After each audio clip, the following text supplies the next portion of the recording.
Welcome back to Magic Hour, everyone. I'm your host, Taylor Page. And I'm Claire. Thank you so much for joining us, everyone. So, I am so excited about our conversation with Rachel Kelly today. She is so near and dear to my heart. But before we get into that, I know that a lot of people listening to Magic Hour and part of the Hummingbird community have grappled with grief in their own ways and like it when we share about my grief journey or listener questions and stories about their grief journey. And so, I wanted to talk about a twist along the road of my grief journey. I lost my mom in 2021, for those who don't know the story. And then my father in law passed the same week the following year. So it was just a time marked with a lot of intensity for my husband and I. And so last Sunday, like 2 days ago at time of recording, was my mom's birthday. And this is my fourth birthday, like without her here. And, the first two birthdays were very tough. And for me, it was almost like the days leading up to the birthday was like harder than the birthday itself because it's that thing we do where we're like dreading feeling pain. And so we are like, that's going to be so tough. That's going to be so tough. And then the day actually comes and it's like, okay, it's fine. So my first two birthdays, I was just trying to like stay alive and feel my feelings and not go down into a really dark place. And I started this practice of basically spending the day with my mom on her birthday, where I would just be like, Mom, what do you want to do today? And just kind of flow with wherever I felt called. And now it's kind of evolved. So this was the fourth year, and my mom's name was Gordy. It was Gordana, but everyone called her Gordy. And now I've like renamed her birthday as Gordy Day. And it's a holiday that we're going to celebrate every year in my house. And we do all of her favorite things. Like she was obsessed with vegan mac and cheese. We go to like try a new one, and she was obsessed with the ocean, like, just doing things that were her favorite things. And I love that because it keeps her essence alive and it turns her birthday into this holiday that when Ari and I have kids, it's like we'll still celebrate Gordy Day and they'll know their grandma through her favorite things, and they'll know their grandpa through his favorite things on his day. And this was the first year in my grief journey that I was in a place where I got to be in joy on one of these days. And that was a really interesting milestone moment because, yes, the grief did come up, especially when I first woke up and I had to honor that feeling. But there was also just so much joy. And I think that that's why I'm so grateful for my work as a medium, because there's just undoubted proof of life continuing after physical death. And so instead of me thinking about it in this way of like, my mom's gone forever, it's like she's gone from this earthly dimension, but her spirit is still here. And how can I celebrate her memory? I think that if you would have told me like a year or two or even three into my grief journey that I would be happy on her birthday and celebrating her, I wouldn't have believed it. But I like to report on my process in case it's helpful to somebody going through a similar thing or needs to see a little bit of a light at the end of the tunnel. That's so beautiful, Taylor. I'm so happy to hear that. And I know it's been a difficult day for you, and so understandably so. But what a beautiful way to alchemize that pain into something really beautiful. And, I think we've talked about this before, and many people say this too, but our grief is also just our love. Like we feel that grief because we have experienced and continue to experience this deep love for this person. And so I think that can kind of help me when I'm in my grief about stuff. It doesn't take away necessarily the pain of it, but it kind of honors it in this new way and makes it this like beautiful pain of an expression and an example of deep love. So I just love that you've used that to really celebrate her and carry on her memory, like you said, doing all the things she loves and sharing that with, your children one day and the other people you love. It's like you keep her alive on this plane in another deeper way. Yeah, thank you. And I think time and time again, what I see in my mediumship readings is our past loved ones in spirit being like, we don't want to be remembered as who we were at the very end. We don't want to be remembered as like this sick version of self or the grief or the loss. Like, we want to be celebrated for who we were when we were our most lit up, joyful, authentic self. And like, they often show up to me as the younger versions of self because that's how they wanted to be remembered. And so I think like when we are commemorating important days like birthdays, anniversaries, death dates, things like that, totally be authentic in your process of what you need that day, but don't forget that it's a living love letter to their memory to celebrate the best parts of them too. Yeah, it's so, so beautiful. And that's so true. Like thinking about even yourself passing, it's like, yeah, I would want people to remember. I would want the celebration of my death to be a celebration, the celebration of my life, all that I was, all who I've touched, and the imprint I've left on this world. So I think when we can keep them in our minds and our hearts in that way, it truly honors them. Yeah, exactly. It's like what my aunt said. Classic time I'm mentioning my aunt. Aunt mentioned. She's mentioned on every episode. But she was the one, giving my mom's like celebration of life and she is the minister there and she was saying like let her live on, let her best qualities live on through you. And like I just really couldn't resonate with that more. Like my mom was so selfless, she was so caring, she was so giving and so I try to let those qualities live on through me. And that's like how her influence is still here on earth. So, all of this to say, I think once you get to a place in your grieving journey where you can start to almost look forward to these intentional days, it marks such a shift in how far you've come in your healing. And for those of you who are on your own journey with grief, I wanted to share this so that you might have a glimmer of hope of what's possible in the future. And if you're already there, to just share that experience that we could both validate for each other. But I'm so excited to get into our conversation today. Speaking about being our most lit up, joyful, authentic self while we're here, nobody can help us do that more than our guest, Rachel Kelly. I started working with her after my mom passed, and Ari and I just got married. And I was like, I can't go into a new marriage as this angry, like raging, destructive version of self that my grief was, really propelling me forward as. And so working with Rachel was really a game changer for me because her work is not just about talk therapy, which is like a great layer to it, but it's also about the somatic and the inner child work and the nervous system healing. So I couldn't be more excited to share her with you guys today. And Claire, I know you work with her too, because she's like such a secret weapon and she's so powerful and the work she does is so important. So without further ado, Rachel Kelly is a clinically trained therapist turned emotional wellness and life coach. She is the founder of Rachel Kelly Coaching, a healing business that focuses on helping people to rewire their nervous systems out of survival mode and build secure attachment. She is obsessed with helping you feel safe to feel your feelings, build internal safety in your body, and create a life beyond your wildest dreams. And I just have to say, too, it's like rare for me to resonate with somebody in this healing space. I'm very particular with who I trust my energy with and who I open up to. Maybe it's just me being a Scorpio that I can be like such a closed book. But I remember at that time, I put a call to action out on my Instagram, like send me your people. And like Rachel just resonated with me right away. Like she's so the real deal and she's so grounded in love and compassion and meeting you exactly where you are. So can't wait for you guys to listen to this conversation.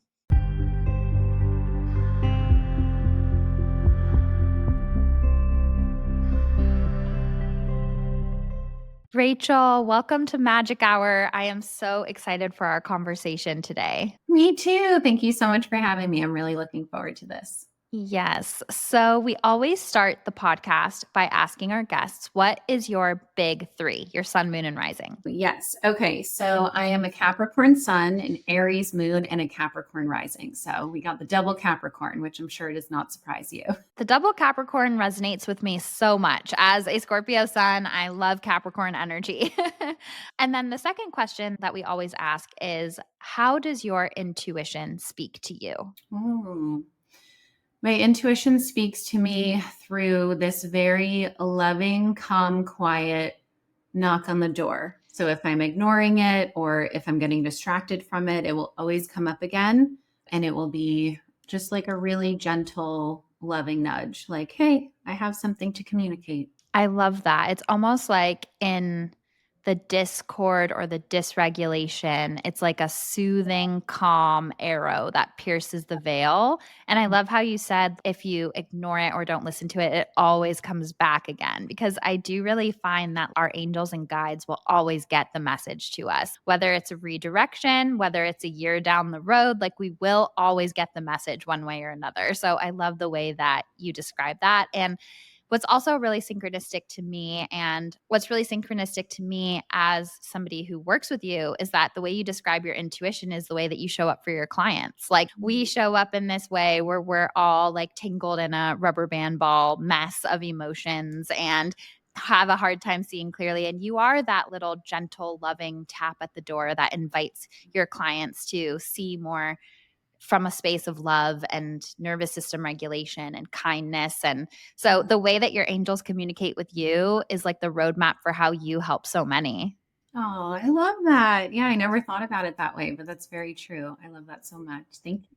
One of the biggest things that you've taught me, which is literally your motto in the background, is feel it to heal it. And I feel like it's so interesting because in this society, we're so used to a crown chakra dominant approach, meaning thinking our way through things, rationalizing our way through things, reasoning our way through things. And just in a session yesterday, a client session, I was connecting with this man. His inner child was showing me, hey, like my mom parentified me. She was always the victim. I never got my needs met. When I brought that up to him, he was like, yes, yes, yes, but I've done so much work and so much healing on this. Like it's healed.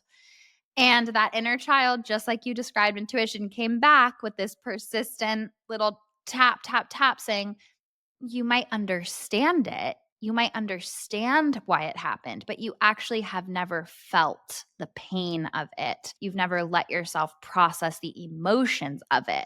And that's what I think is so beautiful about your work is it's so much more than just talk therapy.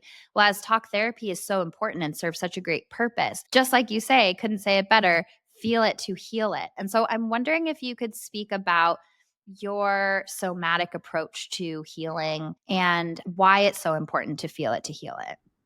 Yeah, absolutely. So I had been in traditional talk therapy since the age of 4 and up until mid to late 20s before I moved from New York.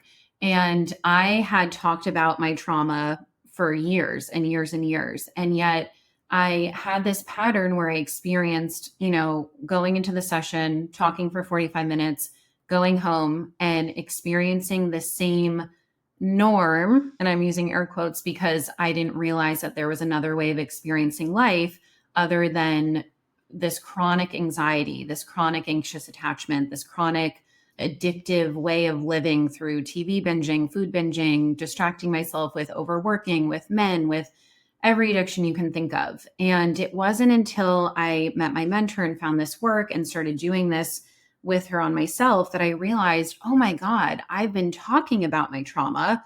I've been talking about, my childhood. I've been talking about all these things, but I have yet to actually feel the emotions of it that have been stored in my body for literally my entire life. And it really blew my mind because I'd always considered myself this person that was, the emotionally intelligent one in my group of friends, the therapist in my group of friends. Like, I am a clinically trained therapist. So you would think, okay, this person has done a lot of, healing work. And to really uncover that I had so much like stored trauma living in my body, it was really mind blowing. And when I started experiencing this modality of healing, which was, yes, we're talking, but getting into the body of as you're talking about this, where do you feel that in your body? And can we just stay with that for a few moments rather than talking about the feeling? Can we actually just allow yourself to feel the feeling? And I would leave my sessions with my mentor feeling so much lighter. And I was like, oh my God, I have to start using this with my clients. Like, I can't just talk the way I normally would. And so I slowly started, getting trained in this by her and using it with my clients. And the results and the breakthroughs and the changes that I was witnessing, again, just like mind blowing of, wow, I have been in the traditional therapy field working a certain way that was so cognitive based. I was trained in cognitive behavioral therapy, DBT therapy, like every type of evidence based approach you can think of. I was trained in the field. I would use it. It would help to a certain extent. And then the client would just come back still ruminating, still anxious, still grasping for the addiction. And it felt like nothing was actually shifting. And so this work, it not only gets you into your body, it really helps suss out these very subtle energetic pieces like control, perfectionism, the need to know, all these different protectors that we have that we are so unconscious to because they've been so normalized in our society.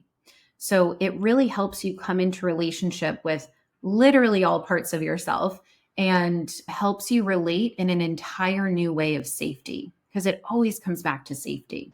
I've personally benefited so much from working with you within this approach. Like, it totally shifted my experience because emotions are messengers, just like thoughts are messengers. They're not truth. They're showing us something deeper that needs to be acknowledged. And I think sometimes we can mistake emotions or thoughts as stories of self where they like get wrapped into our identity. Like, I'm just an anxious person. I'm just a XYZ person. But I think if we really challenge it, and this work that we've done together has been so powerful for me personally, and I know the world needs so much more of it. And I feel like you're on the front lines of revolutionizing what therapy like really has the potential to transform into. And I think the world has never been more in need of this type of work. People are feeling so unsafe and so dysregulated.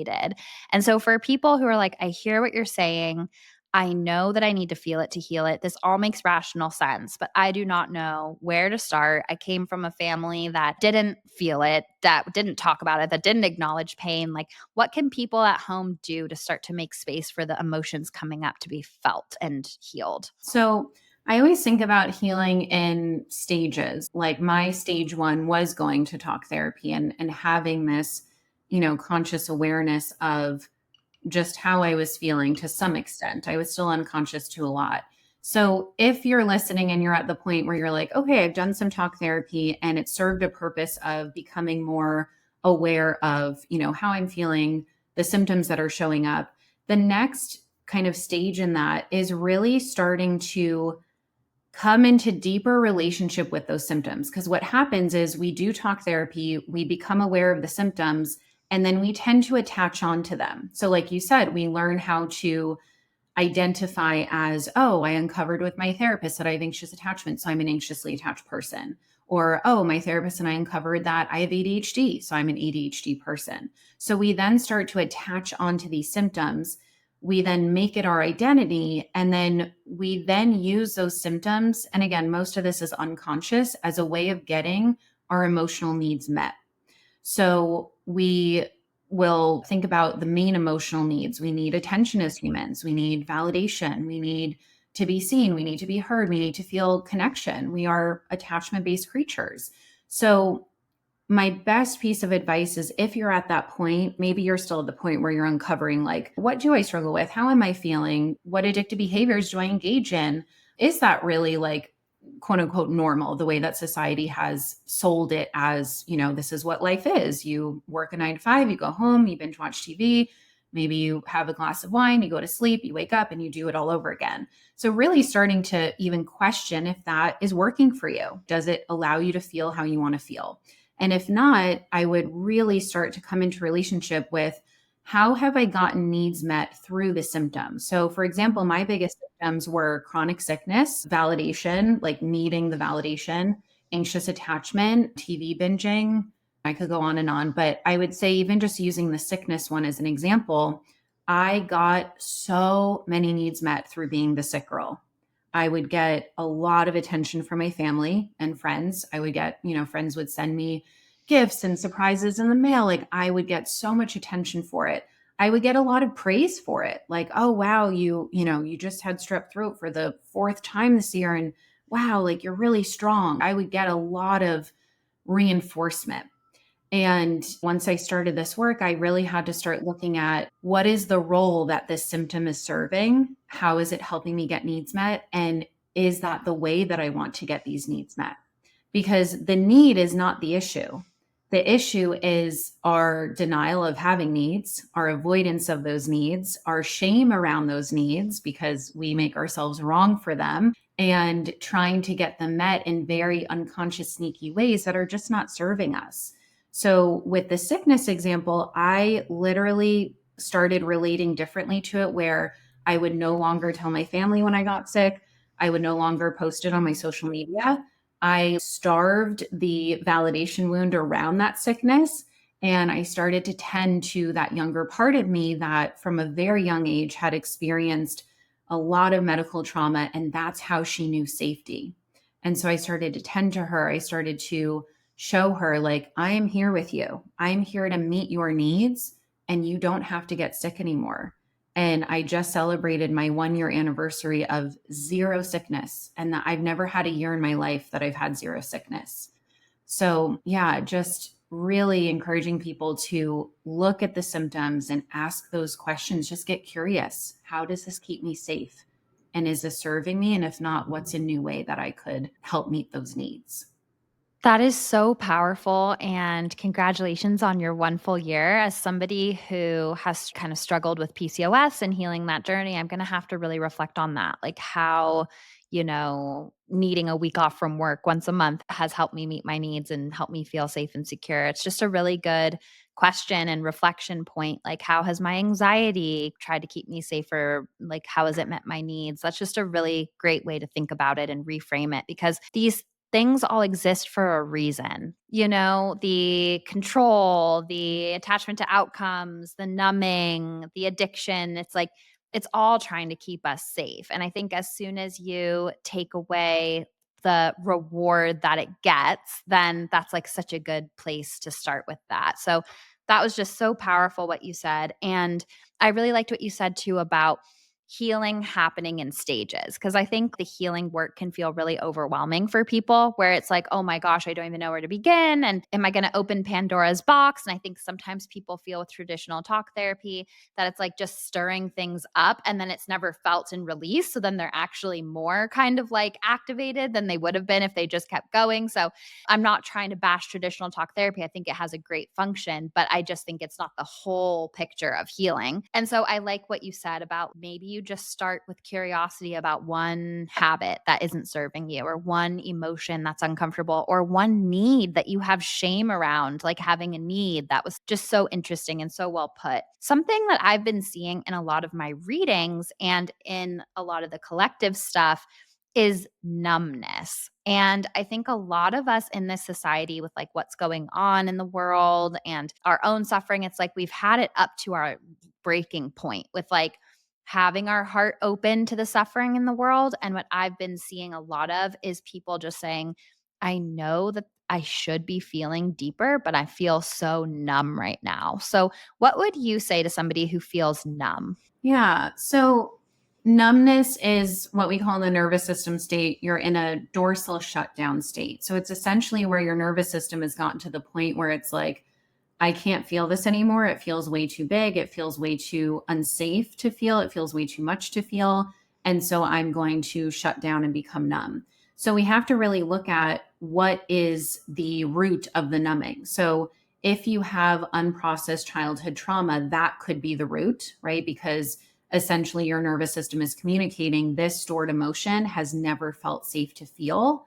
And so we're going to instead guide you to some numbing behaviors so that you don't have to feel it.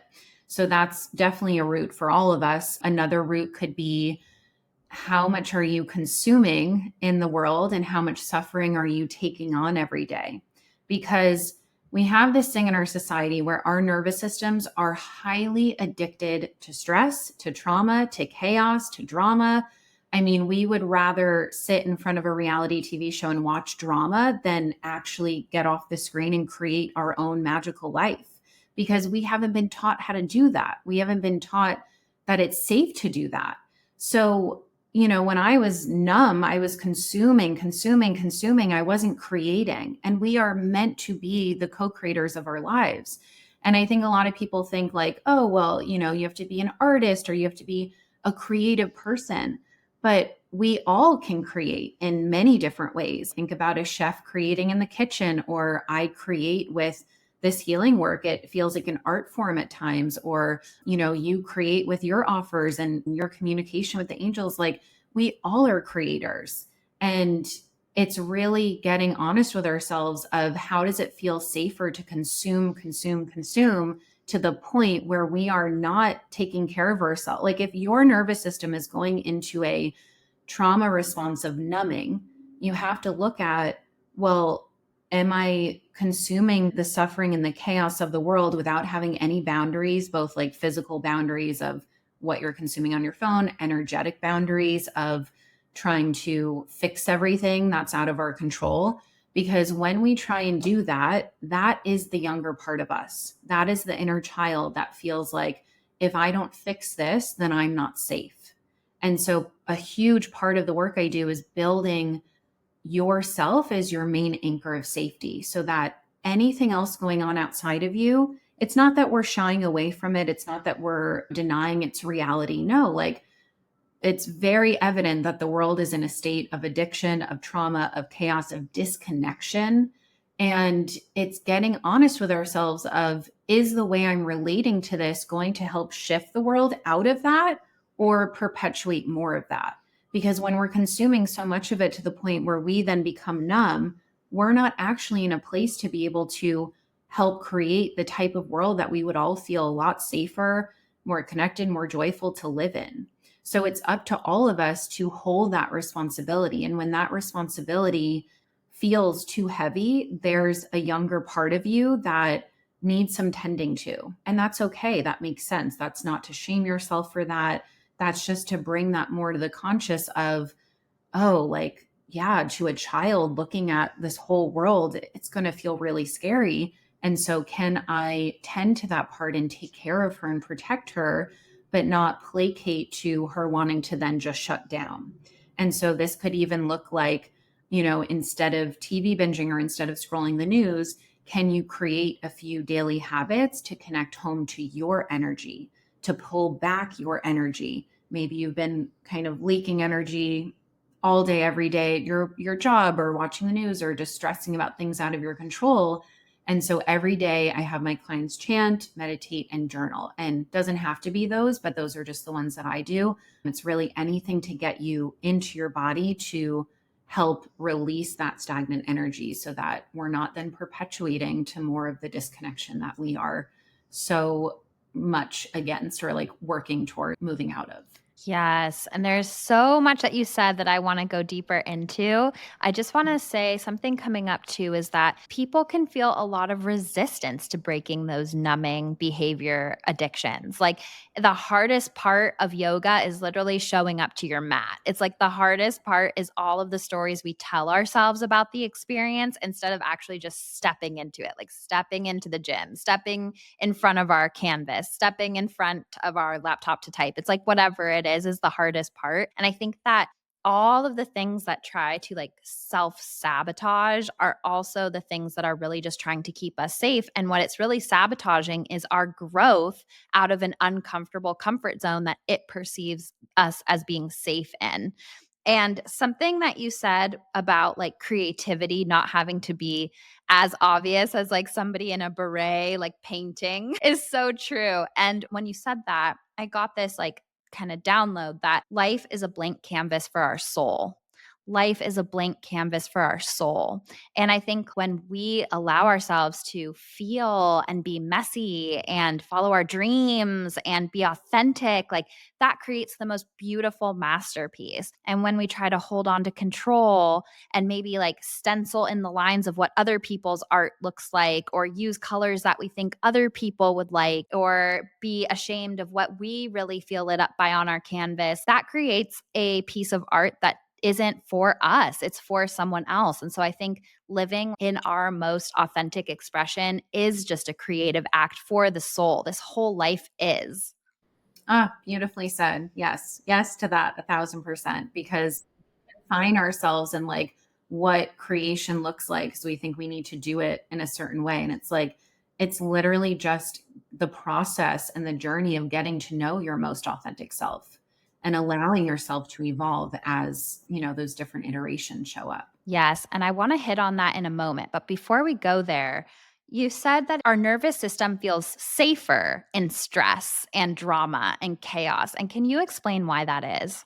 So it starts with, in this lifetime, it starts with being in our mother's womb and childhood and everything that we experienced during that time. But really, if you look at just our world and our society historically and what our ancestors have been through, we have always had trauma in our world, wars and famine and, the Great Depression. And we can go on and on about how that has been wired in our DNA. So yes, a lot of it in this lifetime is childhood trauma, and it's also past life trauma. It's just what has been so normalized. So the resistance is simply saying, this doesn't feel safe because it's unknown. Like, if you guys take a moment to just breathe into your body and imagine, what would the world look like if we didn't have crime and war and hatred and disconnection? Like, it is a little bit unknown, right? Like, we can experience moments of that in our day to day lives. We can experience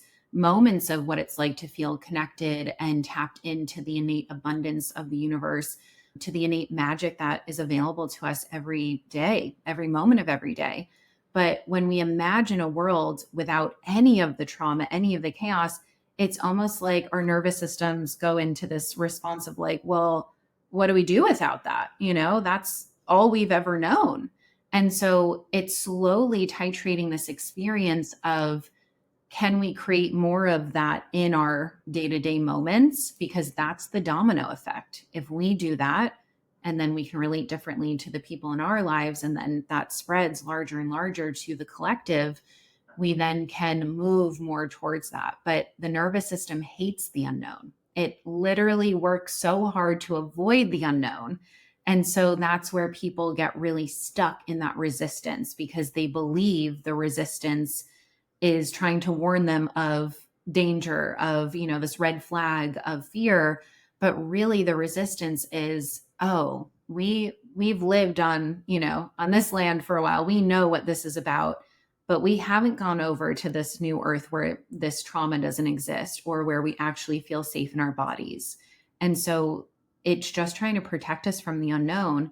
But what happens is that we then deprive ourselves of experiencing the magic of the unknown, because all magic lives in the unknown.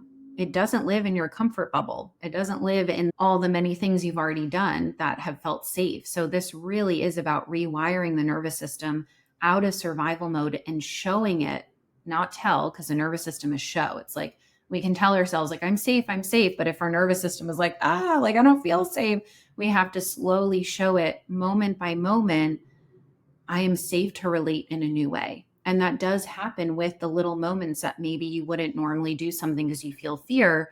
And as I tell my clients, instead, you feel the fear and you do it anyway. And then that builds some of that internal safety around the unknown. Yes, it's like each time you prove to your nervous system that you're safe when you feel the fear and do it anyway, then it's like that nervous system can release a little bit more and more and more into that regulated state. So, would you say that is the nervous system where the emotion of fear comes from within us? Like, is it the originator of fear? Yeah. So this is a big thing that I see in the wellness world of mindset and the fear based thoughts. But what we're missing is that those thoughts have to come from somewhere. So the fear lives in our nervous system. Where that fear comes from, a million places. Every time in childhood where you did not feel safe to be your authentic self, and you had to choose your attachment over authenticity, which is a term by Dr. Gabor Mate. He talks about how we have to repress those authentic emotions, those authentic desires, those authentic needs, because if our attachment figure isn't able to attune to those needs, meet those needs, then we don't feel safe to be with that. So that stores fear. The fear that our mothers felt when we were in the womb. Like, if I think back to my mom's nervous system, she had a very anxious nervous system. So if I'm living inside of her as I'm developing, like, I'm going to absorb some of that. Fear also, I believe, comes from past lives. I have this very irrational fear of tarantulas in this lifetime. And when I did a reading, they were like, oh, yeah, in this lifetime you were killed, and it was a different form of it. That's not the modern version. And all this stuff. And I felt that in my body. I was like, oh, that explains it, because nothing in this lifetime could explain it. There was no like root in this lifetime. So I believe fear comes from past lifetimes, our generational trauma, and our childhood trauma, and then like the world we live in, because it's a scary place sometimes. For sure. And to be fair, tarantulas are so scary. Right. No, I know, and I agree, and it's funny because I actually have an irrational fear of my house burning down, and I get really weird about keeping candles lit. You know, my parents used to live in Ojai, I was in LA at the time, and I would, like, literally drive back to LA because I convinced myself that I didn't blow out a candle, and then I found out after my mom passed away, my aunt told me she had the same exact fear, and that my aunt had to light the candles for her and blow them out because my mom was so scared of them and, like, thinking that things were gonna catch fire, but then she loved candles like me. Really interesting just from that perspective of that being passed down to me or us sharing a past life together where something burned down. So, yeah, really, really fascinating. And so there is a link. There's such a strong link. And, you know, this is a spiritual podcast. And so there's such a strong link between nervous system regulation and intuitive connection. The nervous system is an integral part of our intuitive muscle. And so when that nervous system is pumping out dysregulated fears and trying to control and trying to attach, it's almost impossible to get clear intuitive information because we're looking for evidence of our fears. We're looking for evidence of what we want to be true. We're mistaking fear for intuition, like you hit on before. We're like, are these fears the truth of where we're going? And on top of that, even as a reader in the professional space, when you're sitting with a client, it can feel extremely dysregulating to be like, okay, mind, don't latch on to anything about them. Just leave room and complete unknown blankness for the truth to come in. But that's how it has to be. That's why a lot of readers do it over the phone so they can't see you and their mind can't attach. They have to be in the unknown. So that nervous system regulation is also such an important part of intuitive reclamation. So I'm wondering if you can speak to that a little bit. Yeah. Oh, that is so important. When our nervous systems are wired in survival mode, because we have that repressed fear and trauma from the times that we didn't get our emotional needs met, every moment that we experience that repression, that need not getting met, that fear building and building so that we're more and more in survival mode, we become more and more disconnected from ourselves because we then don't feel safe to actually feel the fear or feel the shame. Shame is a huge one that we do not feel safe to feel. And any time that we're not feeling safe to feel an emotion that lives in our bodies, we are disconnected from ourselves and we're disconnected from our intuition, because then it becomes very cloudy and blurry of, well, am I making this choice from intuition or am I making this choice from an avoidance of shame? So I had a client, what was it, like a few weeks ago, we were diving deep into this, and it's a really powerful example where her intuition was saying something and it was true. And I validated, like, yes, that is spot on. But what got blurry was that there were some triggers around that intuitive knowing, because the intuitive knowing is not just, like rainbows and butterflies. Like sometimes the intuitive knowing is hitting some hard truth. We have to feel safe to listen to that truth. But when that truth came up for her, it was bringing up a lot of triggers. And the triggers are always historical. Triggers are hitting a core wound from our childhood, from past lives, from just any time in our past. And so when we're feeling that trigger, it's that younger part of us that is feeling scared, that's going back into survival mode. It's like our body goes back into that past time rather than relating to the present moment through the present moment. So intuition is always, like I said, this calm, grounded, it's just this knowing. And when we have fear and shame that's like layered on top of that, we have to be able to feel safe enough to move through those layers of emotions to then access that knowing. Like fear is always going to be very noisy and spirally and like frenetic energy. And so as I was working with this client to move through those triggers, she was able to reconnect to, oh, yes, my intuition is right about this, but that truth doesn't have to activate me anymore. It doesn't have to put me in a survival mode. It's, oh, I get to relate to my intuition from a place of, I am safe to trust this. So I'll give a quick example just personally. When I was moving from San Diego to Newport, where I live now, I was convinced that it was just like fear and distraction of, just self-sabotage. Like, oh, things are going well. Like, let me create some drama in my life, because I had tended to do that unconsciously. And my mentor is away, so I wasn't able to talk about it with her. And I was sitting with this, and it was like this whole journey that the universe took me on of like visiting Newport. And I wasn't planning on moving. And I had this very, very strong intuitive hit, like, you need to go visit this apartment. You need to drive to Newport. And I was convinced that it was just my trauma, my protectors, just trying to distract from writing my book. I was totally convinced. And so I was like, like whatever, I'll just let that go. And like a week went by, and I kept getting all these signs about Newport, about moving, endless signs. And I was fighting it. I was resisting it. I was like, nope, this can't be true. I must just be going crazy, totally not trusting it. And then finally, my intuition just got louder and louder and louder. Like I said, that knocking on the door, like louder and louder.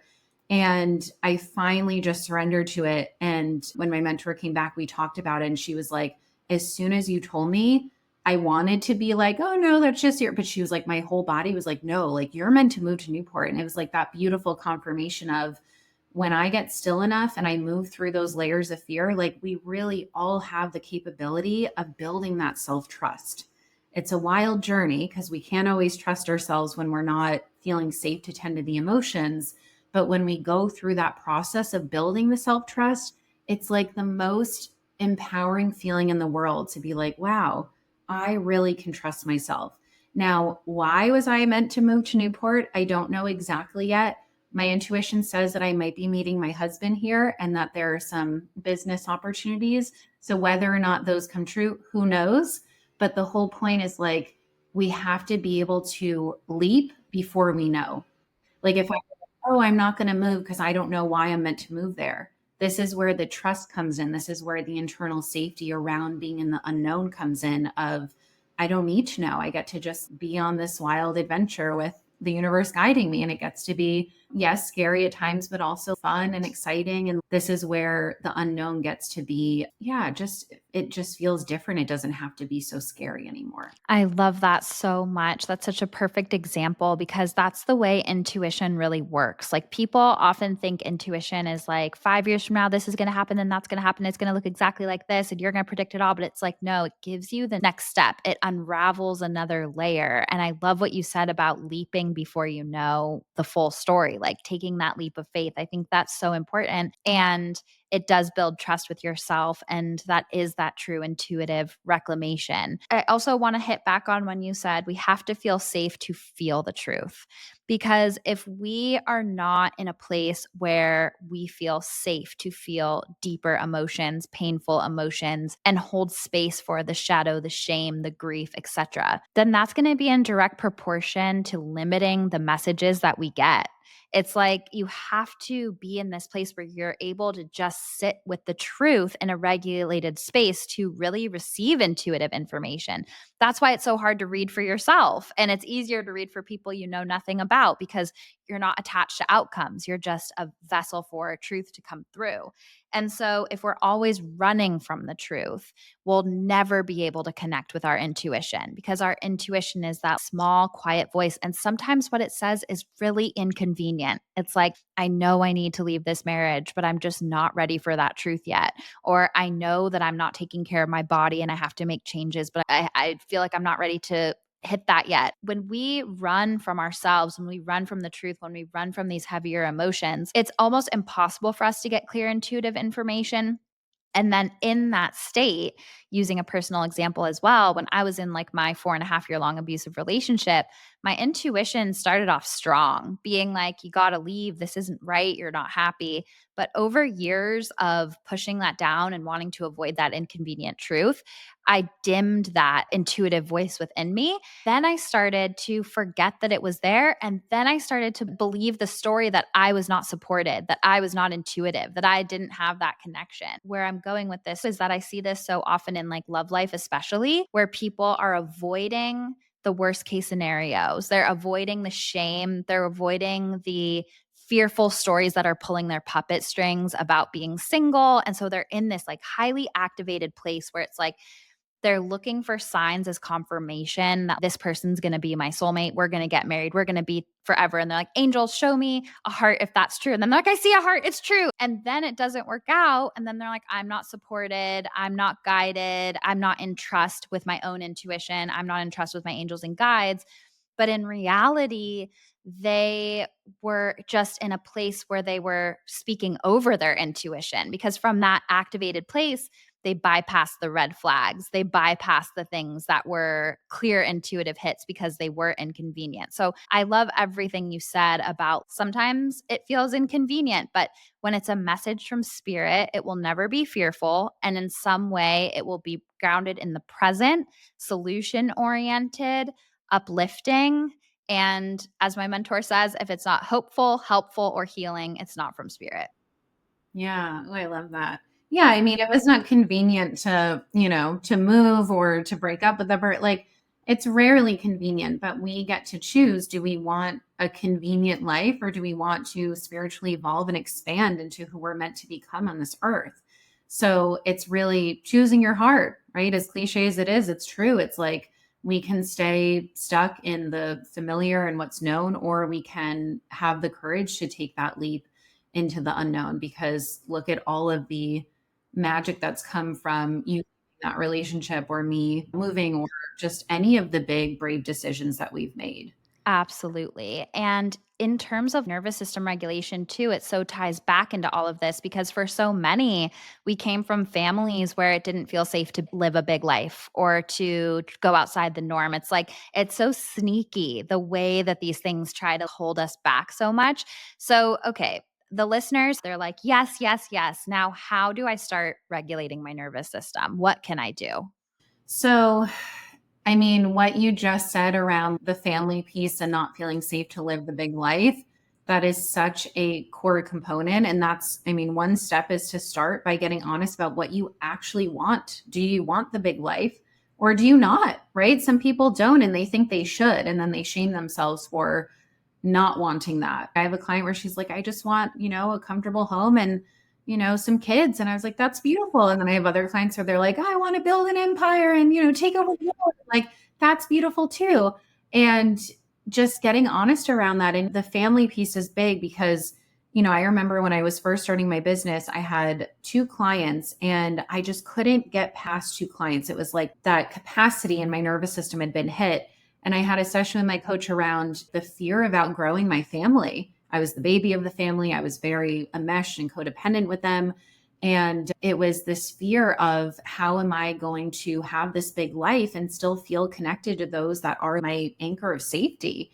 And so it's really showing your nervous system that you are safe to become your own anchor of safety. And that doesn't necessarily need to mean loss. It can mean loss. Like, I've experienced a lot of loss on my healing journey as I've outgrown people and things are just not in alignment. When it comes to my family, it's more so I'm changing the way in which I relate to them. So I no longer relate to them as the baby because I'm an adult, right? I don't need to be relating to them from the baby.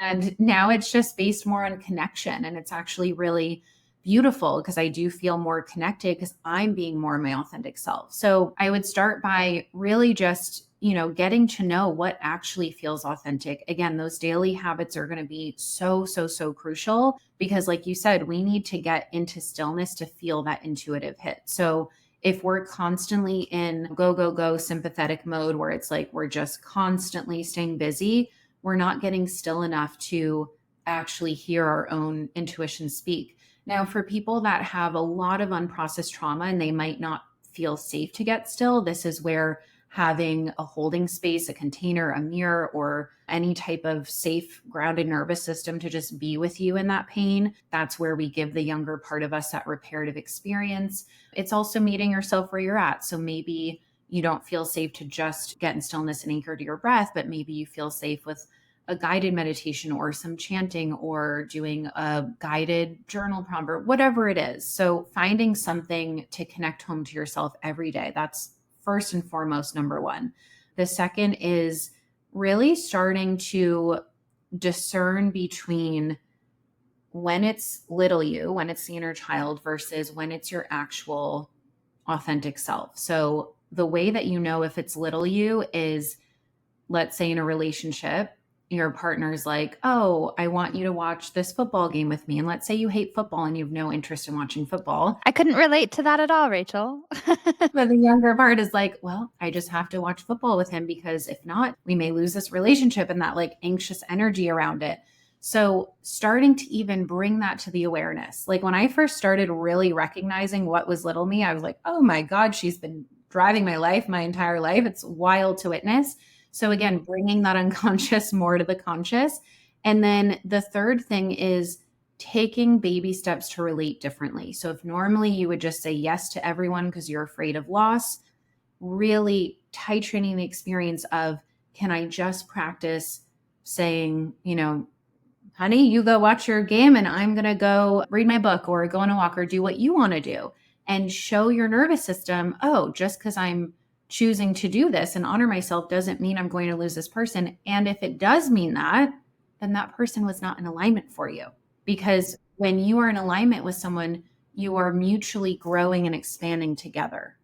For as long as you're in a relationship and then the connection is helping you both grow, then you're still in the connection, you're still growing. But whenever that growth stops and you feel like you're just staying small for the person or suffering or disconnected from yourself, then perhaps the connection has run its course, because not every connection is meant to go forever. So really just developing that relationship, not only with your symptoms, but also with that younger part of you. Yeah, absolutely. It's interesting because what you just said brought me back to the most recent Love is Blind season. It'll be like past once this comes out, but there was a part in it where this mom of this one girl, Taylor actually is her name, her mom was like harping on the couple before they got married. She was like, "We don't do divorce in this family. We don't do divorce in this family."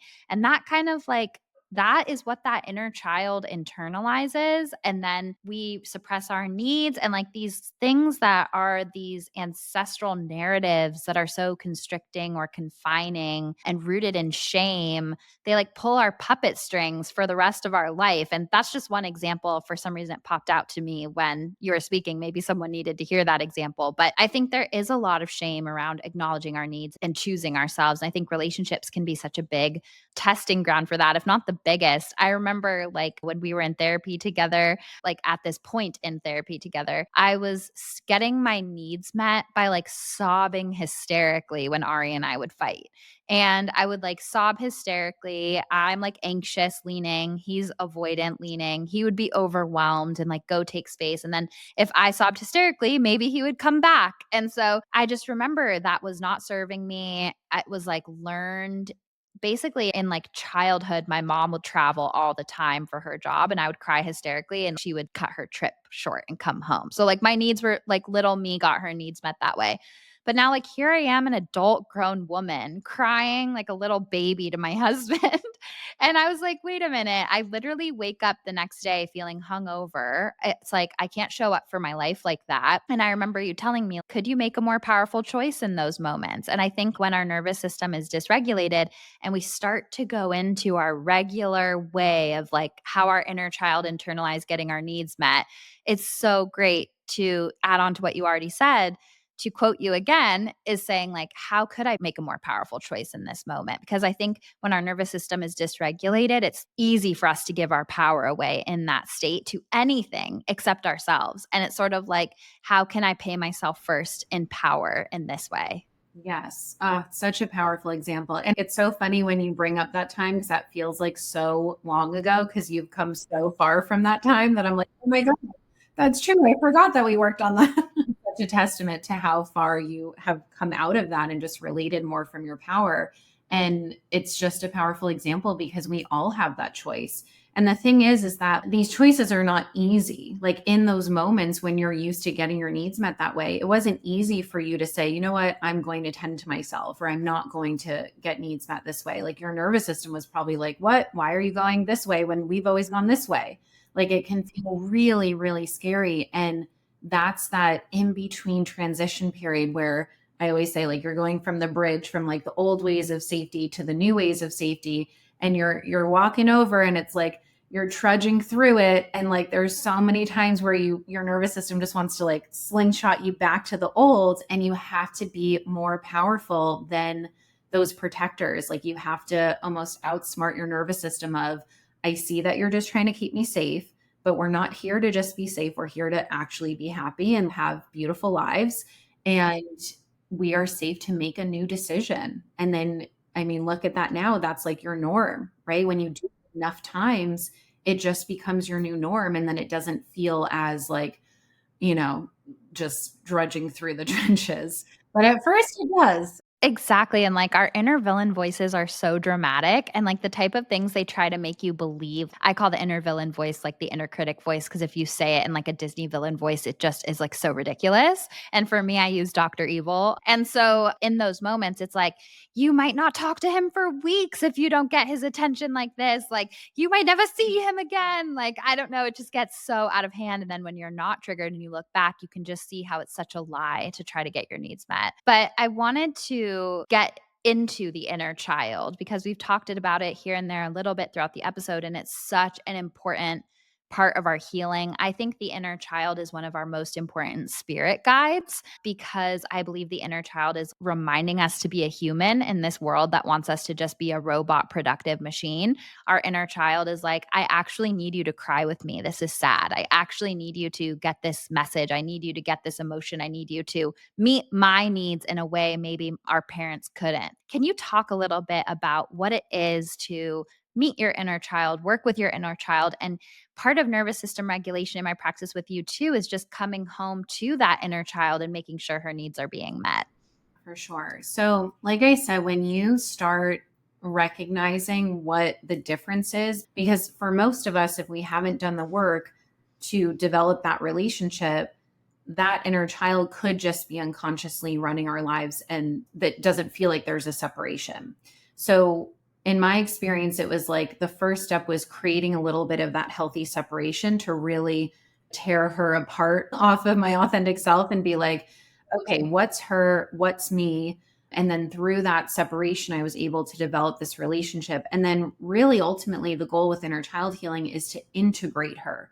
So she's not fully taking over, but she's not over here like feeling neglected. She's an integrated part where when you're fully in your most powerful, authentic, sovereign self, you don't even really feel her activate anymore. Like she's just inside. You have accepted her, you have loved her, you have tended to her. Maybe she comes out a little bit and then you hold her again. And so it's really about getting curious around where these symptoms developed, let's say in romantic relationships, because that's a great one to use. You get triggered. How familiar is that feeling of getting triggered? What does that remind you of in childhood? Oh, well, my sibling did this, or my friend did this at school, or my mom, whatever, like whatever it comes from. And then what did that version of you need? So oftentimes it's, well, they needed someone to just be with them in their emotion. Other times it's they needed holding. So for me, I always needed holding because I was a very sick baby and I just needed a lot of tending to. That's so cute and sad. I know, I know. So it's really like the first time I ever fully met her in a way was I was going through this breakup, and I could always feel that grasping feeling. And it was after we had broken up, but we were still involved and it wasn't like a clean break. And we were very much just like placating to each other's wounds of, sure, I'll come over. Da, da, da. So there was this one night that I remember I just got strong enough to be like, we can't keep doing this. And it was the final straw of like, nope, we need to like take some space. And I remember as I was watching him walk away, I could feel that tightness. So a big part of getting to know your inner child is, where does she show up in your body? So for me, it's always this really tight chest, heaviness in my heart, feeling like graspy, like, oh my God, I'm going to die. Like the fear is so strong. And I remember feeling that as I was watching him walk away. And normally what I would do is I would go after him and I would just say, can I have one more hug? Like a little girl, like, can I have one more hug? Can I have one more kiss? Can I have one more? Like, I'm feeling scared. And instead, I remember making a really like a more powerful choice. And I said, no, like, nope, nope, nope. So this is part of the inner child relationship is discipline, discipline, discipline, discipline, not in a mean way, but in a loving way of like, nope, we're not going to do that because that's not actually helpful. And so I turned around and I let him walk away and I was walking back into my complex. And I remember just putting my hands on my chest and I took a breath in my body and I visualized holding her. And she's always on this left side. I don't know why. Maybe because when I was a kid, that's where like on my dad's shoulder, I don't know, but it's always this left side. And I remember just visualizing her. So my inner child, when she gets activated, she's either the 2 to 4.5 when I was sick with the leukemia, or it was like 4.5 to 7, which is when like my parents were going through divorce and abandonment stuff with my mom. So it's one of those two ages. Now, when it comes to the anxious attachment, it's usually the older one. And I have this very clear image of her. She has her hair half up, half down, like I normally wear my hair. And I remember just draping her over my shoulder and I just stood still in my yard and I just breathed. And as I visualized holding her, and I could feel the heaviness just start to soften in my chest. And I was like, holy shit, like I just brought myself back to safety. Like it's making me teary because it was such a powerful moment of like, I just did that, not him, not reaching for the TV or the distraction. Like I did that. I did that for myself. And it was just this moment that I'll never forget of that's what it means to tend to her.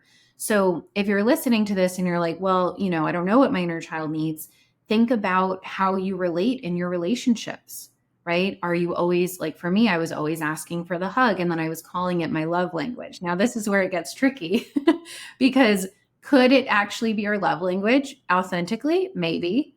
For me, I think, yes, it's partly authentic, but the amount of physical touch as a love language I needed, that was all my inner child. That was not authentic.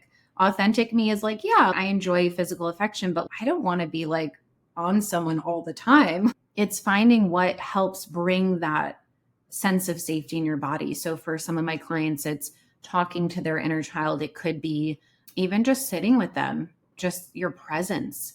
It could be just having the self discipline of when they want to stay up all night and eat crap food or go to bed too late or whatever. It's having the discipline to be that loving parent and saying, no, that doesn't make us feel good. We're going to go to bed or we're going to take care of ourselves and not skip breakfast or, whatever the thing is. So it's really just like any other relationship, building that relationship with them and not letting them take over, which is the hard part. Yes. Oh, that was so powerful. And I so agree with like double checking. Is this love language authentic to me? And maybe it is a kernel of it, but am I engaging in it from an anxious place? Like for me, I was like, yeah, I love words of affirmation. But I'm like, actually, now that I'm in a more healed place, that I tend to myself and I'm in touch with like my sort of regulated nervous system to the best of my ability, I need way less words of affirmation than when I was in this anxious, insecure, clinging place. So I think that that's what's really interesting about relationships too. And like being in a marriage is like we keep dying and being reborn within our relationships. It's like our love languages might change, our stories of self might change. But that's why what you were saying before of like being with somebody who is going to grow with you and challenge you to show up authentically is so important because it's not like we're just one version of self for the rest of our lives. And I really love what you said too about this is a big core tenet of your teachings is coming home to yourself. And when you draped your inner child over your left shoulder and were there and you created this safety and peace within yourself, in that moment, you took your power back. And that's so powerful. It gives me full chills because when we're in that dysregulated place, we're looking for anyone else to take our power because we feel so powerless and triggered.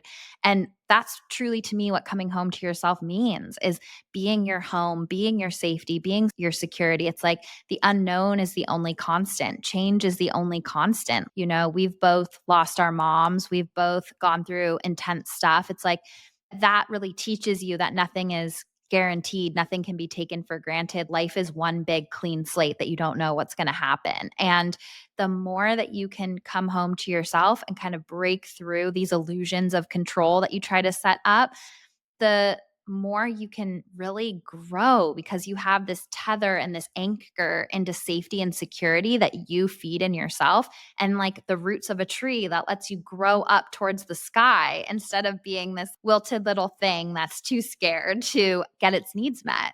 Beautifully said. I love the tree analogy because it's so powerful. It's like, if we don't get to the root, then we're just going to wonder why, like why we're not blossoming. And it's like, we always have to get to the root.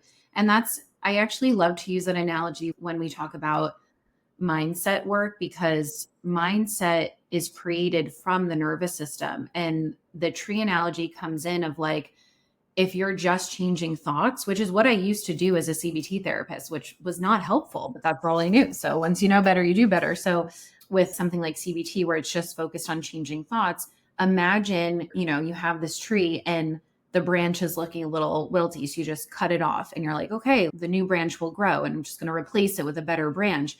But if you're not tending to the root in that soil that's creating those branches, that disease or the whatever is on the tree, it's just going to come back again. It's the same thing with our thoughts. Like, we can change our thought into positive thinking, but if we're not tending to the root emotion that's creating that fear-based thought or creating that shame-based thought, it's just going to come back over and over and over. So yeah, I love what you said about coming home to yourself, because it's really just this deepening of becoming your own anchor of safety, of fully feeling all of your feelings, and really coming into relationship with all parts of yourself, especially the parts that we haven't accepted or we haven't felt safe to accept because maybe they've been rejected by other people, feeling the things that we feel shame about, feeling our pain, feeling our anger, and being honest about these things. Like, our egos get so big where we're like, no, we shouldn't feel that way about it. Or like, we shouldn't feel angry about that. And it's like, but why not? We're human, right? So we have to like tend to the ego, because the ego just tries to protect us from feeling the emotion. And we do need ego. We just don't want it to get so inflamed or imbalanced where we then aren't actually tending to that root emotion. Yes, and we're so on the same wavelength because literally where I was gonna go next was just that exact thing of like the mindfulness and changing the thought is not getting to the root. And so to add to that analogy, like Ari is really into gardening these days. And lately he's been pruning our trees and like pruning our lemon trees and stuff. And so to add to that, of if the roots are sick, just tending to the leaves and like the part growing to the sky, it might help, temporarily, but it's not getting to the root of the problem. There's also like, when it comes to pruning trees, it kind of cuts away the dead stuff. And I think that's also an important part of the metaphor too, where it's like the tree is still giving energy into these like dead leaves and these dead branches and these parts that need to be pruned away. And I think that that's where a lot of our energy drainers and zappers live. It's like these things used to serve us, they used to get our needs met, but now energy from the tree is going into these things that need to be pruned and clipped away so that energy can actually go into the neural pathways or the habits or the relationships that actually are life giving. Absolutely. I love that. I think of the pruning as like, let's say you tended to the root, you've gotten out of that survival mode, and now you're in that in between phase of really making these new ways of relating your new norm. It's like the pruning is like, oh, that old way trying to get back in, boop, choop, and then we go back to the new. And it's like repetition, because I always tell people, I'm like, you didn't just overthink once. Overthinking is something you don't even have to think about doing, you just do it. You didn't just engage in the protector of control once, right? We experience control all the time. These things that have been repeated since childhood over and over and over and over, or even past lives, like that didn't just happen once. And so we can't expect to do the new behavior or the new way of relating or the new choice once and be like, that's it, we've healed, it's all done. It's like, no, we have to repeat and repeat and repeat. And that repetition, and this is why I love the daily habits of repeating the same, like consistent daily habit, because again, we didn't just watch TV once. So if we're getting rid of that behavior, we have to give it something to replace that's going to be more effective. And it's the same thing with the new way of relating, of like, if I normally would relate through control, how would I relate not through control? And then we have to relate that way over and over and over. Or like, if I would normally relate through scarcity, how would I relate through faith and abundance? My mentor this morning we did a podcast episode earlier, and she said, we always give faith to something, but we get to choose what we're giving faith to. If we're spiraling, we're giving faith to the fear. Faith is just, it's a belief in an energy. It's we're pouring into that energy.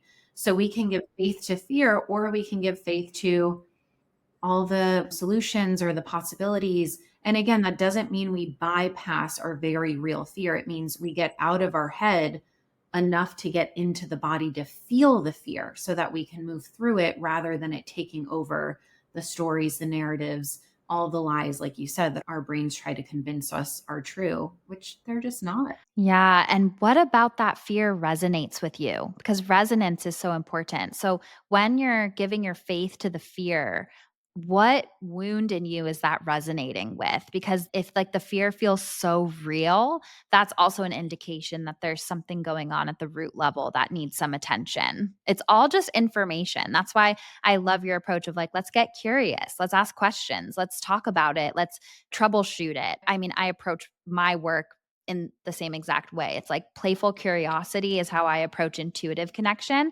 And with this, maybe it's just like compassionate curiosity. Yeah, totally. Yeah, it's curiosity and just noticing like when those protectors are trying to get in the way of actually being honest about how this thing serves you. Because, like you said, everything has a role. It's none of this stuff is random. So, like you said, if the fear is showing up, well, what is the root of this? Like, what are you actually afraid of? And being able to just own that, like, oh, yeah, I feel afraid that I'm going to lose this person, or I feel afraid to be seen, or I feel afraid to be vulnerable, or I was working with a client around releasing victimhood because victimhood can be one that we attach onto so badly. And when victimhood shows up, all that means is that we haven't felt seen, heard, validated in our pain. And we need that. We need to be held in our pain. We need to be seen in our pain. We need to recognize the pain. We need to acknowledge that it's there.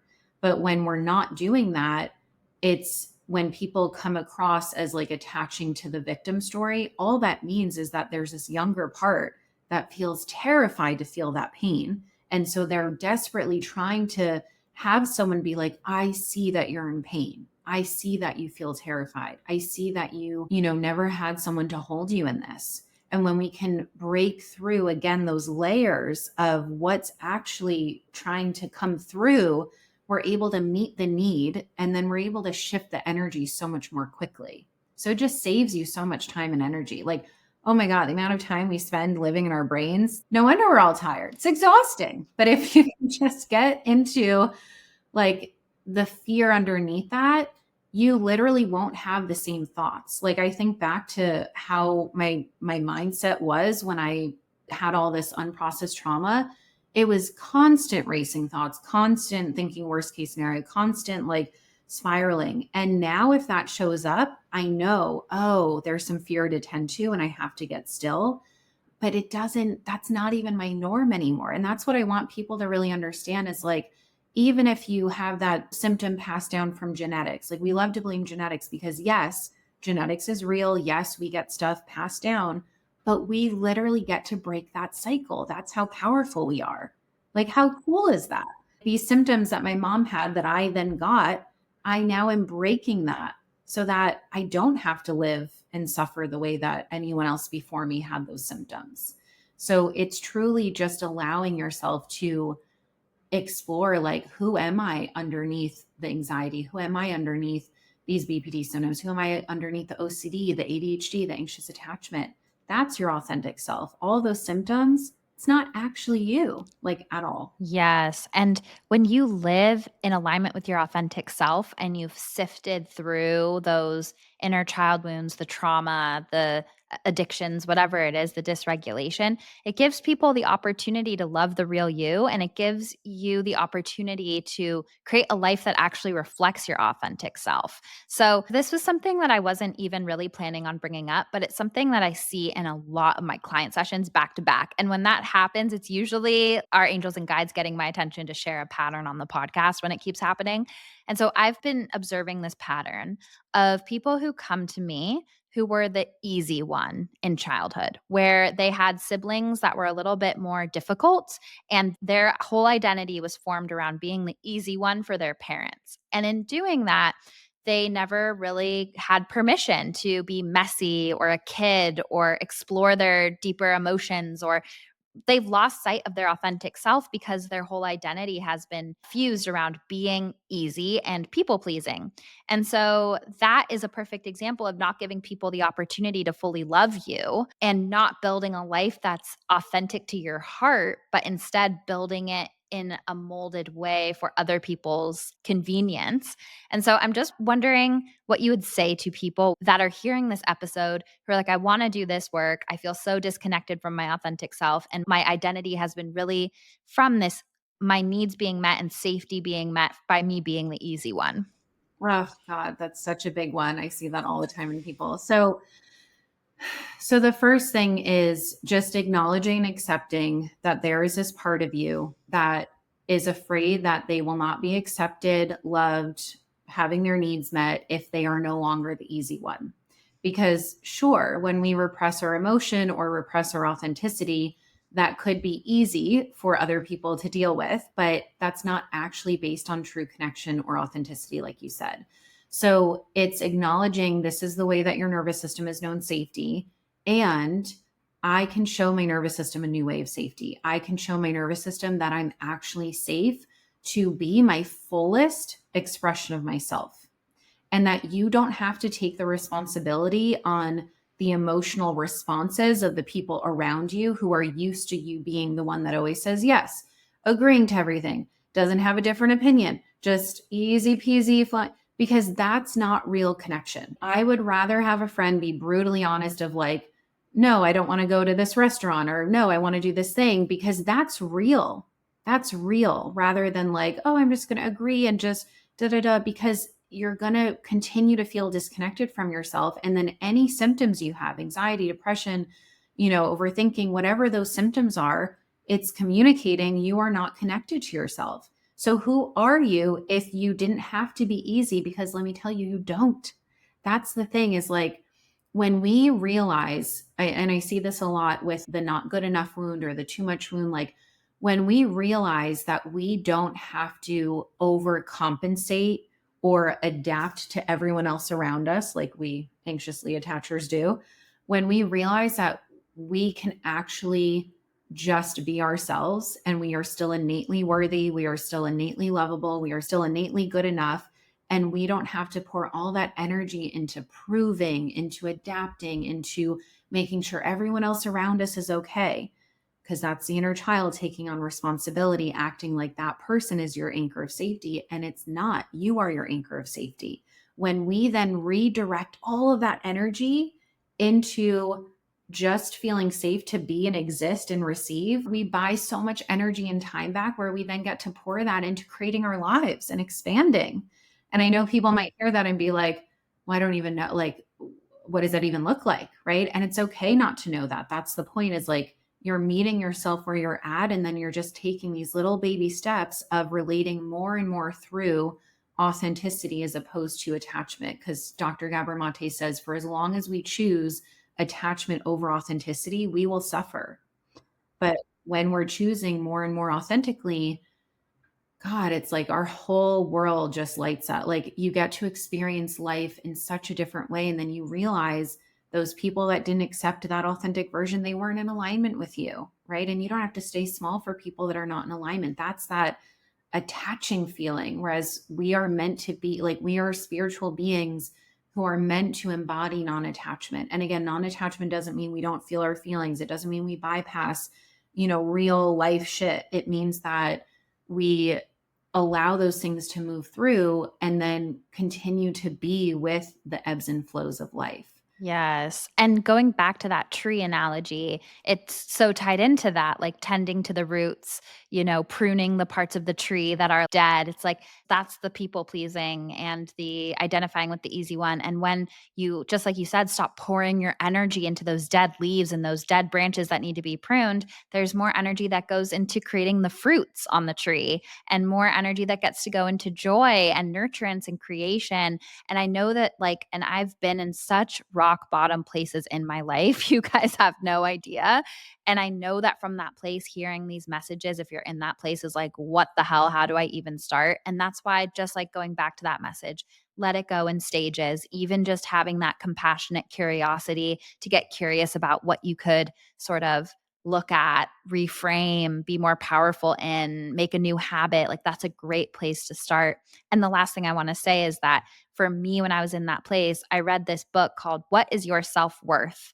And in that book, something that really helped me was they were like, pick 5 things that have always interested you. 5 things. For me, it was astrology, tarot cards, French. This was like when I was like 24, and start pouring time and energy into these things that have always interested you. And that already creates momentum for your angels and guides to work with. So, this isn't saying look outside of yourself for the healing. This is in addition to the healing. If you're like, I don't even know what my authentic self looks like, I don't even know what the fruits of the tree look like, I don't even know how to move forward, start looking backwards into what's always interested you, but you never really gave yourself the time to explore. And that might surround you with friends with similar interests. That might expand you into a different direction. It doesn't mean that has to be your job or something you make money from or something that like fits within some sort of construct. But like let yourself become good at and knowledgeable at the things that have interested you, and that will already build up so much more of that energy that we're talking about. Yeah, I think that's so important. And I'm really glad you brought that up because I think that's the part of the inner child that can be so valuable of like, recently I brought back dance and that was something I always did as a kid. And I immediately felt reconnected to myself. And we do that in society, right? It's like we do these things as kids that we fall in love with. We grow up and then we then relate to life from this very like rigid, controlled, like gotta go to school and make money and blah, blah, blah.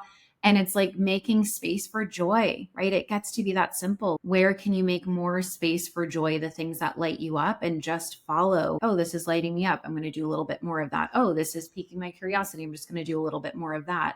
And like you said, it's just that next step. We don't need to, we're not supposed to know. How boring would that be if we knew, like, okay, here's your life path for the next 30 years? Like, I don't want to know that. That's boring. Like, it's nice to be able to just take that one step and then allows space for curiosity and exploration and getting to know who you are. Yeah. And if we wanted to know all the answers, I always say this, we would have stayed in the spirit world, connected to oneness. It's like we came into a body so we could explore the unknown. The unknown is a novel concept for our soul, and it's fun to get to just follow the breadcrumbs along our authentic path. So, Rachel, I could talk to you all day, and I'm so grateful for you and all things and just being a part of my life and everything that you've helped me with. So, thank you so much. And where can the Hummingbird community find you? Yeah. So first of all, thank you for having me on. I've loved, loved, loved this conversation. I know you and I could talk literally forever. So my main place I'm at is Instagram, also email. I'm on TikTok, but Instagram is like my main place. So I can give you the handle, but it's just at Rachel_Kelly_coaching. And yeah, come say hello if you want to learn more about this work. And it would be a pleasure to guide you. Amazing. Thank you so much for being here. Yeah. Thank you guys. Mwah.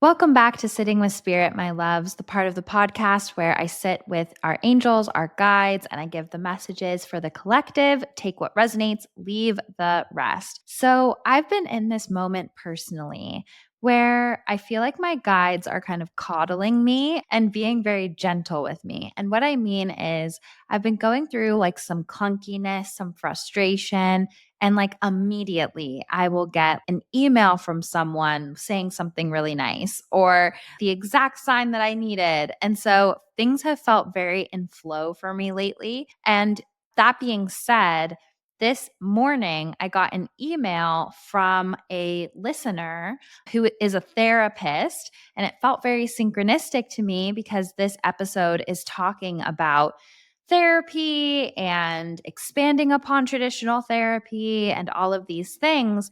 And basically, I wanted to start sitting with spirit by addressing this email that came through today. So, this email came from a longtime listener who is a therapist who feels a little frustrated with the rap that therapy gets in the metaphysical space.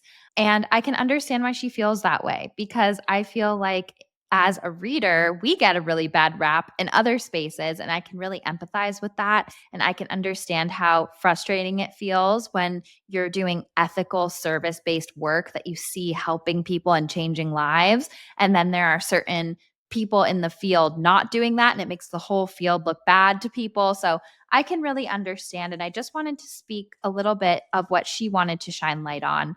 She's saying that she is a traditional therapist and that so many traditional therapists are getting into therapy to help people. And it is this form of being a healer and a light worker on earth. And I could not agree with her more. So I hope if you're a longtime listener of the pod, we are not bashing traditional therapy. I think that it's so worthwhile. I think everybody needs therapy. I think Claire and I in episode 117 we're speaking more to maybe where we have felt let down by therapy and some things that aren't working for us with therapy, but that doesn't mean all therapists. And so she was saying that somatic healing is more prominent in the traditional therapy spaces than we might think. And she says, for example, she's trained in a method called TRM, trauma resiliency model, that focuses on somatic experiencing and healing trauma through the nervous system. And then she knows colleagues that practice EMDR and EFT, which are all evidence based clinical interventions that she says. So, in no way am I saying that there is no value in therapy. And I know a lot of therapists listen to this podcast. And I think, especially if you're a therapist that listens to this podcast and is on this deeper spiritual journey and understanding like the energetics of things and wanting to do this deep inner work as well, I think that that is definitely not who I'm talking about in moments where I say I'm not resonating with traditional therapy. I think traditional therapy is awesome and needed and has swung the pendulum forward towards healing in such a valuable way. So, this is just me wanting to give a little love note to the therapists in case you're feeling some type of way about how we talk about traditional therapy. If you have clients and you are healing them, and you see the progression and you see the momentum, then that is not what we're talking about.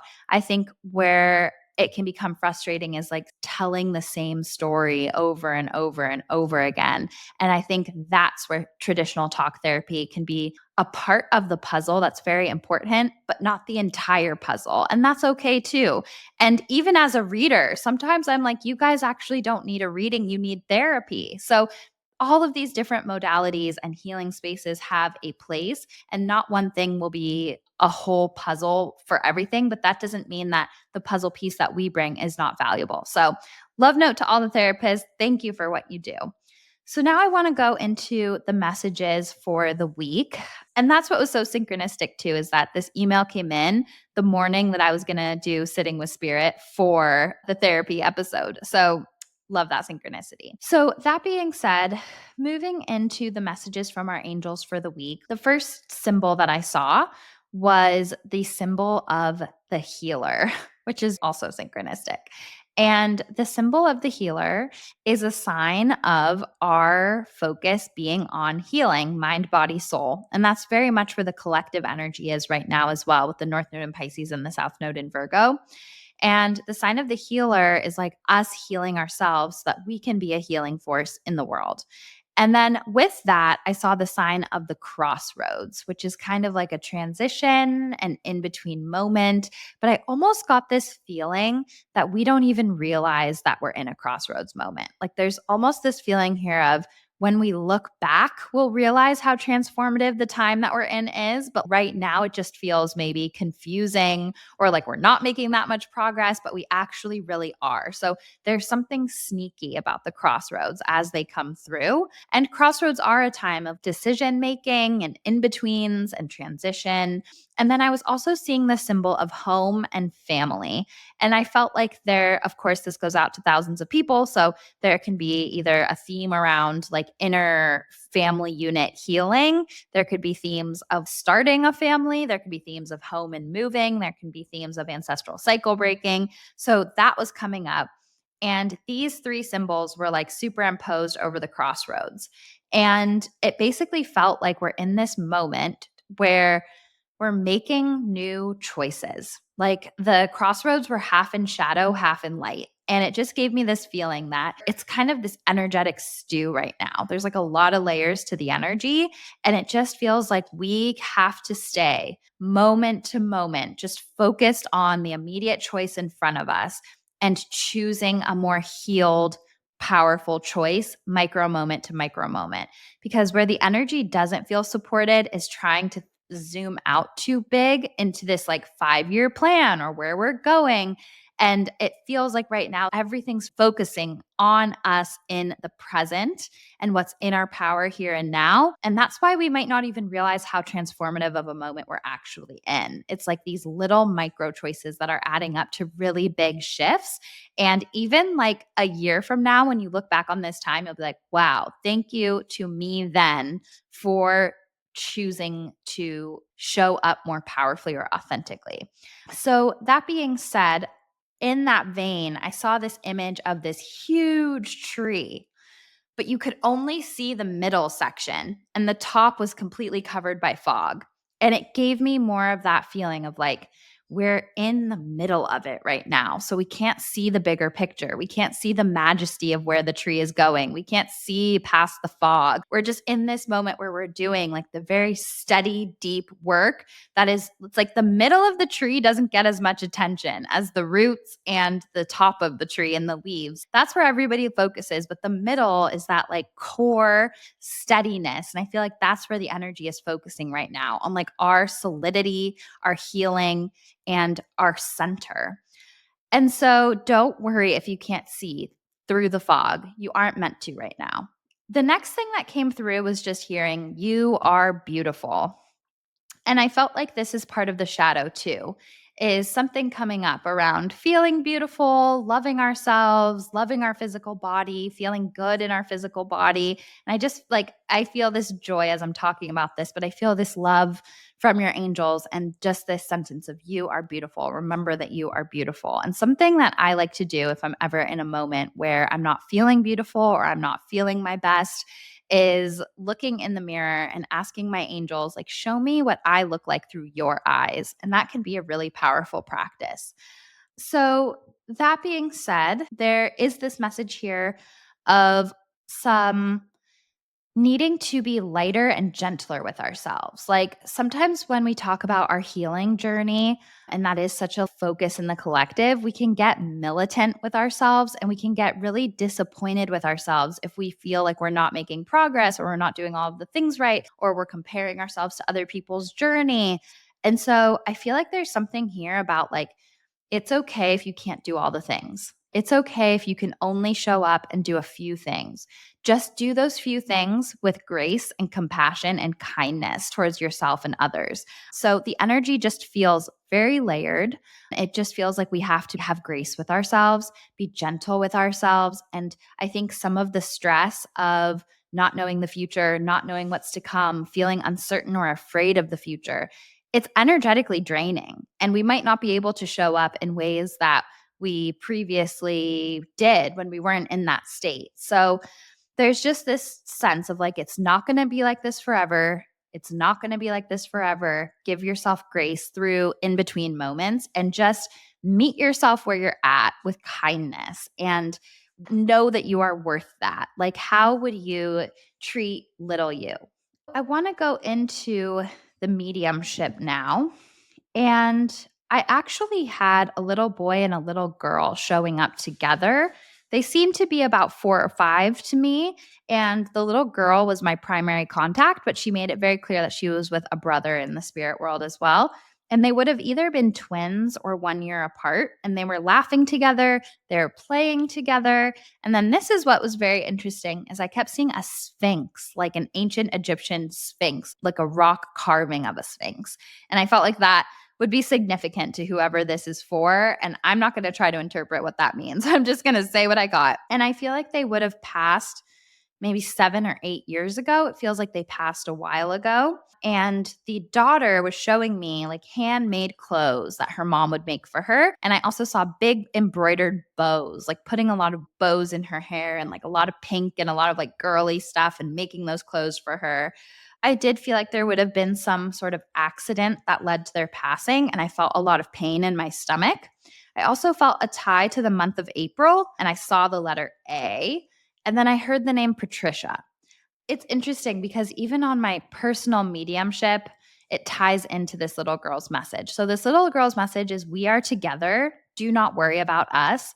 We are together in the spirit world and we are well. And I get this sense from them of like, we are well. And they're like playing. And I almost feel like the ways that they would visit, I feel like there's one sibling that is living and two that are in spirit.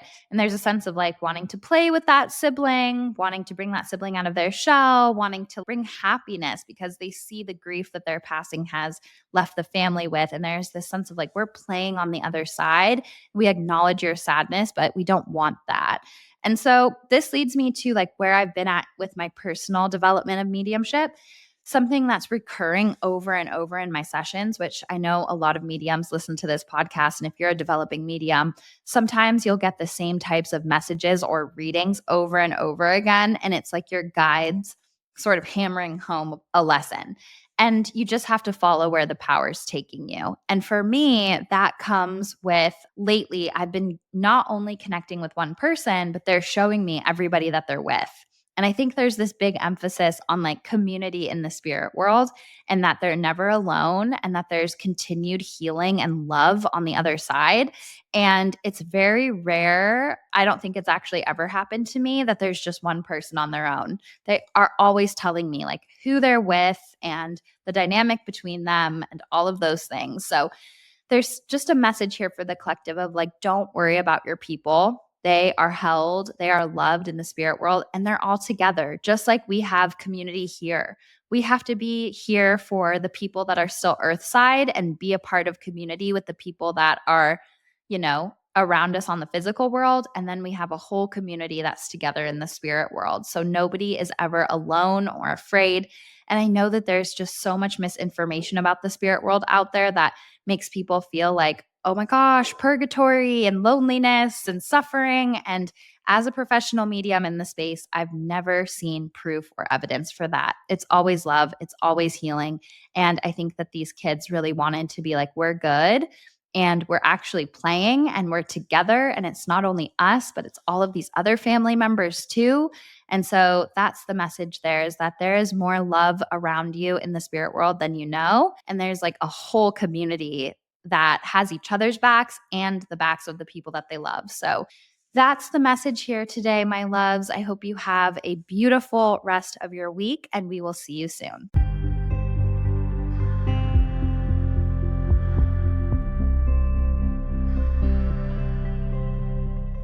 For more information on Taylor and her work, go to angelsandamethyst.com or connect with her on Instagram at angels_and_amethyst. She is the one verified account with this name and will never DM you for a reading. If you have any questions about intuition, spirituality, angels, or anything and everything magical, please email contact@magichourpod.com. We will answer listener questions once a month in our solo episodes. Are you an aligned business owner that would like to advertise to our beautiful hummingbird community? Please email contact@magichourpod.com. Make sure you're subscribing to Magic Hour so you never miss the magic. And don't forget to leave us 5 sparkling star reviews. They help more magical people find the pod. Please screenshot and email your 5-star reviews to contact@magichourpod.com, and we'll send you a free downloadable angelic meditation and enter you to win an angel reading with Taylor Page. If you review on Spotify and Apple Podcasts, we'll add your name twice. And if you share the podcast on your Instagram story and tag us, we'll add your name a 3rd time. The next giveaway will happen when we hit 222 5-star reviews on Apple Podcasts and Spotify. Thank you for listening to Magic Hour with Taylor Page.